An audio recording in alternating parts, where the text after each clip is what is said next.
নমস্কার, আমার নতুন একটি ভিডিওতে আপনাদের স্বাগত।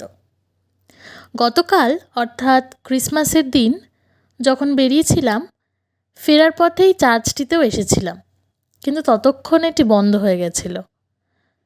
মনে একটা আক্ষেপ থেকেই গেছিল যে এসেও দেখা পেলাম না।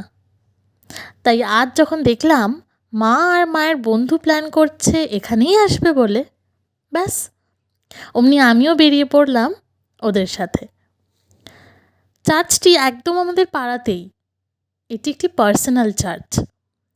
চার্চটির পাশেই ওনাদের বাড়ি। প্রতি বছর খুব সুন্দর করে চার্চ এবং চার্চটির আশেপাশটা ওনারা সাজিয়ে তোলেন। ক্রিসমাসের দিন প্রেয়ার ও তার কিছুদিন আগে বেশ কিছু প্রোগ্রামও হয় এখানে। যেহেতু ছোটোবেলা থেকেই আমার স্কুলিং এবং পরবর্তী হায়ার স্টাডিজ খ্রিশ্চান ইনস্টিটিউট থেকেই, তাই চার্চে এলে একটা আলাদাই শান্তি অনুভব করি। এই চার্চটি যাদের, সেই আন্টির সাথেও পরিচয় হলো। গল্প করতে করতে ওনার বাড়িতেও নিয়ে গেলেন আমাদের। সেখানেও চললো আরও এক প্রস্থ গল্প, আর সাথে ছিল ওনার হাতে বানানো কেক আর কিছু স্ন্যাক্স। মনেই হলো না যে প্রথমবারের মতো ওনার সাথে আলাপ। শেষে আবার বাচ্চাদের মতো চকলেটও পেলাম।